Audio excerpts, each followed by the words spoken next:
जैसे जी शिक्षक पढ़ाते कम है और राजनीति ज्यादा करते हैं स्कूलों में, देखा जा रहा है। आप तो एक शिक्षक से एमएलसी तक देखिए ऐसा है कि यह जो दुनिया है यह वैसी नहीं है जैसी आप देख रहे हैं। यह दुनिया ऐसी है जैसी हर कोई अपनी अपनी नज़रों से देख रहा है।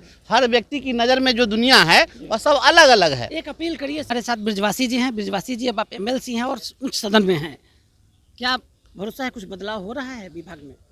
नहीं, देखिए शिक्षा क्षेत्र में तो काफ़ी बदलाव हुए, ऐसा नहीं है कि बदलाव नहीं हुए, और हर क्षेत्र में बदलाव हो रहे हैं। ऐसा आप देखेंगे तो सृष्टि में तो हर क्षण बदलाव ही हो रहा है। लेकिन शिक्षा क्षेत्र में जब मैं आया था तो मैं शिक्षा मित्र के रूप में बहाल हुआ था, 50 रुपया रोज पर जी, बंधुआ मजदूर से बदतर स्थिति में। और वहाँ से हमने संघर्ष की शुरुआत की थी।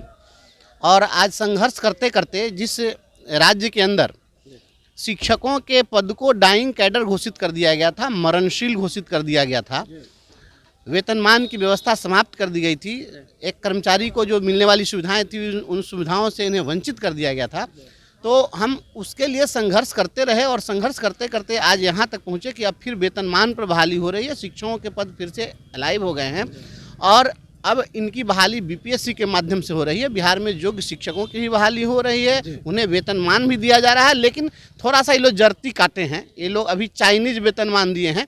इसको वेतनमान देना है तो राज्यकर्मियों के लिए जो पूर्व से जो प्रचलित व्यवस्था नियमावली है उसके अधीन पूर्णतः इनकी सेवा को सामंजित करना चाहिए। सदन में आप मांग उठा रहे हैं, निश्चित रूप से हम तो पहले भी बोले हैं कि आप बहुनाम शिक्षक क्यों रखे हुए हैं, और शिक्षकों को शिक्षक रहने दीजिए। इनको अलग अलग नाम में, अलग अलग वेतनमान में इनको बांटना कहीं से उचित नहीं है।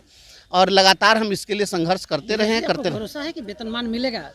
देखिए, भरोसा और विश्वास पर ही दुनिया चलती है। अगर विश्वास न हो, जिस दिन आपका विश्वास भरोसा समाप्त हो जाएगा उस दिन आपका जीवन समाप्त हो जाएगा। मुख्यमंत्री जी से क्या अपील करेंगे? आप सदन में हैं।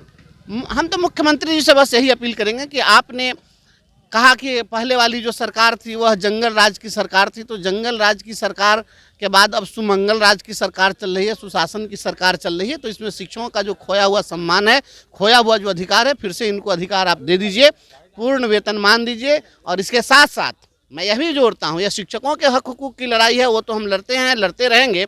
साथ साथ इस देश के अंदर एक व्यवस्था लागू करिए, उसकी पहल बिहार से ही होनी चाहिए। शिक्षकों से कि बच्चों को पढ़ाएं। पढ़ाते हैं, हमारे शिक्षक पढ़ाते हैं। देखिए, एक चीज मैं बताता हूँ, अगर बच्चे पढ़ने वाले हों तो शिक्षक हमारे पढ़ाने के लिए तैयार हैं।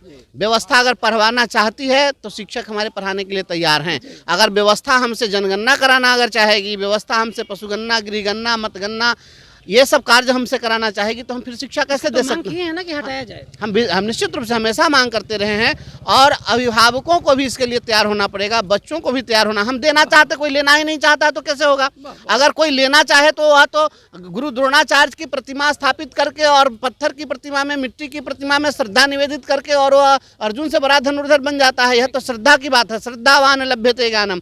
ज्ञान की लब्धि के लिए शिक्षक की जरूरत नहीं है, श्रद्धा की जरूरत है। श्रद्धा अगर पुस्तकों से हो जाए, पुस्तक हमारे सबसे अच्छे शिक्षक हो सकते हैं, सबसे अच्छे मित्र हैं, और ज्ञान का सागर पड़ा हुआ है। लेकिन अब किताब के आगे बैठना था तो मोबाइल के आगे बैठ रहे हैं, मोबाइल के स्क्रीन पर दिन भर नजर गड़ाए हुए हैं, अश्लील चीज़ देख रहे हैं। आज भी देखिए, हम डीजे पर सवाल खड़ा किए हैं, डीजे बजा रहे हैं, आप पूरा एकदम कपड़ा उतार के डांस कर रहे हैं।